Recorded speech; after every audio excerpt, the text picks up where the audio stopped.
कभी सोचा है कि बस एक बटन दबाते ही पूरा कमरा कैसे रोशन हो जाता है? या फिर आपका फोन बिना किसी तार के बस एक पैड पर रखने से कैसे चार्ज होने लगता है?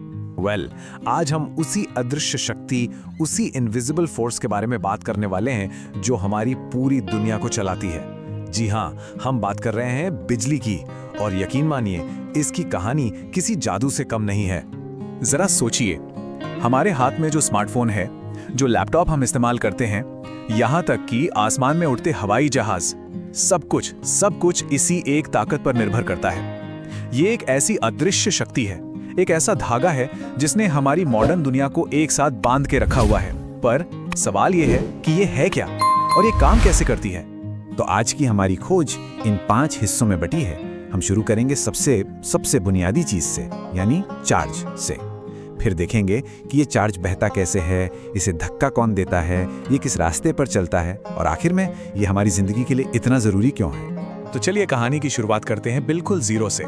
बिजली की इस पूरी दुनिया का जो सबसे छोटा लेकिन सबसे पावरफुल हीरो है, वो है इलेक्ट्रिक चार्ज, यानी विद्युत आवेश। इसके बिना कुछ भी मुमकिन नहीं है। तो ये इलेक्ट्रिक चार्ज आखिर है क्या? देखिए, ये किसी भी पदार्थ की एक फंडामेंटल प्रॉपर्टी है।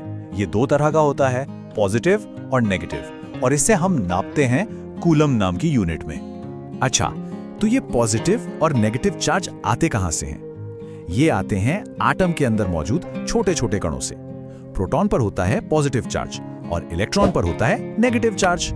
और जरा एक इलेक्ट्रॉन पर चार्ज की वैल्यू तो देखिए, 1.6 × 10⁻⁻19 कूलम। ये इतना छोटा नंबर है कि सोचिए, 1 एम्पियर का करंट बनाने के लिए हर सेकंड अरबों खरबों इलेक्ट्रॉन्स को एक साथ एक तार से गुजारना पड़ता है।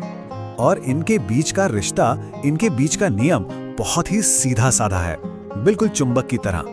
एक जैसे चार्ज मतलब पॉजिटिव पॉजिटिव या नेगेटिव नेगेटिव हमेशा एक दूसरे को दूर धकेलते हैं, रिपेल करते हैं। और जो अलग अलग चार्ज है, यानी पॉजिटिव और नेगेटिव, वो हमेशा एक दूसरे की तरफ खिंचे चले आते हैं, अट्रैक्ट करते हैं। अब एक बहुत मजेदार बात समझते हैं। सोचिए, आप एक मिठाई की दुकान पर गए। क्या आप दुकानदार से कह सकते हैं कि मुझे 1.5 लड्डू दे दो? नहीं ना, आप या तो 1 लेंगे या 2 या 3, मतलब पूरे पीस।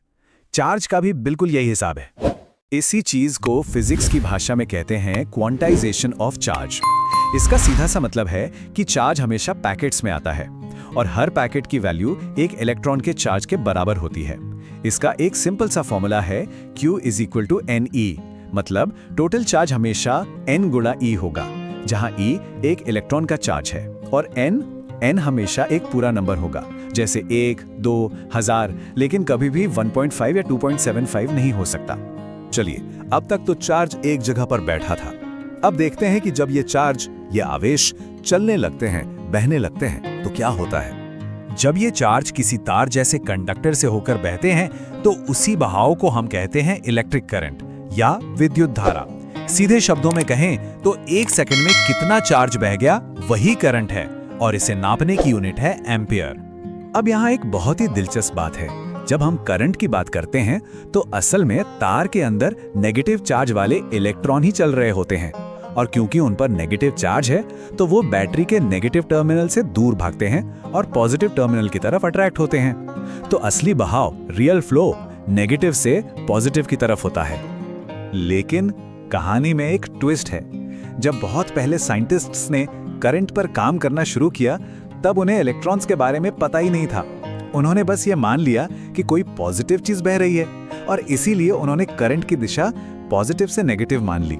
और जानते हैं क्या, ये पुरानी परंपरा आज भी चल रही है। तो हम किताबों में, डायग्राम्स में करंट को हमेशा पॉजिटिव से नेगेटिव की तरफ ही दिखाते हैं, भले ही हम जानते हैं कि असल में इलेक्ट्रॉन्स उल्टी दिशा में दौड़ रहे हैं।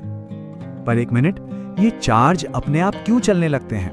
मतलब इन्हें धक्का कौन देता है, इन्हें बहने के लिए मजबूर कौन करता है? इसे समझने का सबसे अच्छा तरीका है पानी का पाइप।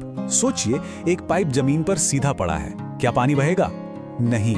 लेकिन जैसे ही हम पाइप के एक सिरे को थोड़ा ऊपर उठाते हैं, एक प्रेशर का डिफरेंस बन जाता है और पानी अपने आप ऊंची जगह से नीचे जगह की तरफ बहने लगता है ना? बिजली के साथ भी बिल्कुल यही होता है। जिसे हम पानी के लिए प्रेशर डिफरेंस कहते हैं, उसी को बिजली के लिए पोटेंशियल डिफरेंस या आम भाषा में वोल्टेज कहते हैं। ये वो इलेक्ट्रिक प्रेशर है जो चार्ज को धक्का देकर आगे बढ़ाता है और इसकी यूनिट है वोल्ट। तो ये इलेक्ट्रिक प्रेशर, ये धक्का आता कहाँ से है? ये काम करती है हमारी बैटरी। एक बैटरी बिल्कुल पानी के पंप की तरह होती है। वो सर्किट के एक छोर पर हाई इलेक्ट्रिक प्रेशर और दूसरे छोर पर लो इलेक्ट्रिक प्रेशर बनाकर रखती है, और बस इसी प्रेशर के अंतर की वजह से इलेक्ट्रॉन पूरे सर्किट में दौड़ने लगते हैं। तो ठीक है, अब हमारे पास चार्ज है, उसे बहाने के लिए करंट है और उसे धक्का देने के लिए वोल्टेज भी है। चलिए अब इन सब टुकड़ों को जोड़कर एक काम करने वाला सिस्टम बनाते हैं। तो एक सिंपल सा सर्किट बनाने के लिए हमें क्या क्या चाहिए? सबसे पहले एक धक्का देने वाला यानी हमारी बैटरी, फिर चाहिए एक रास्ता जिस पर चार्ज चल सके यानी तार, फिर कोई ऐसा चाहिए जो इस बिजली का इस्तेमाल करे जैसे कि एक बल्ब, और आखिर में एक कंट्रोलर मतलब एक स्विच जिससे हम इस बहाव को अपनी मर्जी से चालू या बंद कर सकें। और यहाँ सबसे जरूरी बात यह है कि करंट को बहने के लिए एक पूरा कंटिन्यूअस और बंद रास्ता चाहिए। अगर रास्ता कहीं से भी टूट गया तो करंट वहीं रुक जाएगा। हमने बिजली के पीछे की साइंस तो समझ ली, लेकिन अब आते हैं असली सवाल पर। आखिर चार्ज का ये बहाव हमारी जिंदगी के लिए इतना जरूरी क्यों है? बिजली इतनी मैजिकल इसलिए है क्योंकि ये एनर्जी का सबसे वर्सेटाइल, सबसे काम का रूप है। सोचिए, एक ही एनर्जी से हम रोशनी पैदा करते हैं, हम गर्मी पैदा करते हैं और हम चीजों को घुमा भी सकते हैं जैसे पंखा। और सबसे बड़ी बात, हम बिजली को पावर प्लांट से हमारे घरों तक हजारों किलोमीटर दूर लगभग तुरंत और बहुत कम नुकसान के साथ भेज सकते हैं। ऐसा किसी और एनर्जी के साथ करना मुमकिन नहीं है।